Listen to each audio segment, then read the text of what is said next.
दिल्ली गादी रे हारिले केजरीवाल। आप नेता तथा पूर्वतन मुख्यमंत्री अरविंद केजरीवाल को बड़ झटका। सत है एग्जिट पोल ले कहुवा कथा। दिल्ली रे गादीच्युत होउछंती जनक परे जणे आप नेता। अन्यपटे मनीष सिसोदिया मध्य पराजय वरण करिसेंती। दीर्घ वर्ष अपेक्षार अंत घटिथिबा बीजेपी नेता माने प्रतिक्रिया रखिछंती।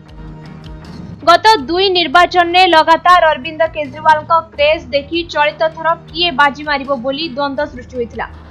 मात्र दिन अधारू सबु किछि स्पष्ट होई सारिलाणी। आप दल बीजेपी अपेक्षा बहु पछरे रहिछि। दिल्ली विधानसभार 70 आसन में अधारू अधिक बीजेपी अख्तियार करिबो बोली कहा जाउछि। सूचना योग्य जे दिल्ली आसन लढिथिले आप राष्ट्रीय संयोजक बा आप दलर निर्माता अरविंद केजरीवाल। से परवेश वर्मा ठारू 3186 भोट रे परास्त होइछंती। अन्यपटे एने बीजेपी रे खुशीर लहरी खेली जाइछि।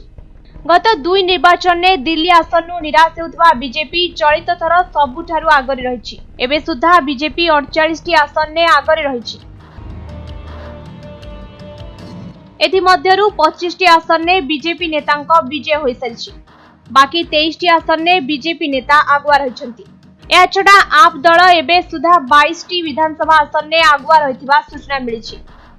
आप दलर उपमुख्यमंत्री मनीष सिसोदिया मध्य तांको निर्वाचन मंडलीरु पराजय वरण करिसेंती। से चलित थर प्रथम करी जंगपुरी मैदान नु लढिथिले। मात्र जंगपुरी रे बीजेपी रा तरविंदर सिंह मारवांग ठारू सिसोदिया को पराजय मिलिछि।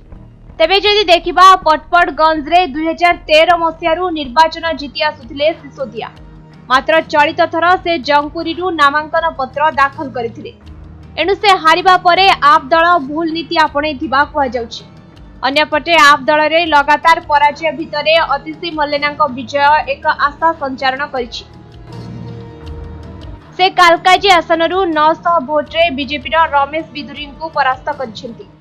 ब्यूरो रिपोर्ट समय लाइव।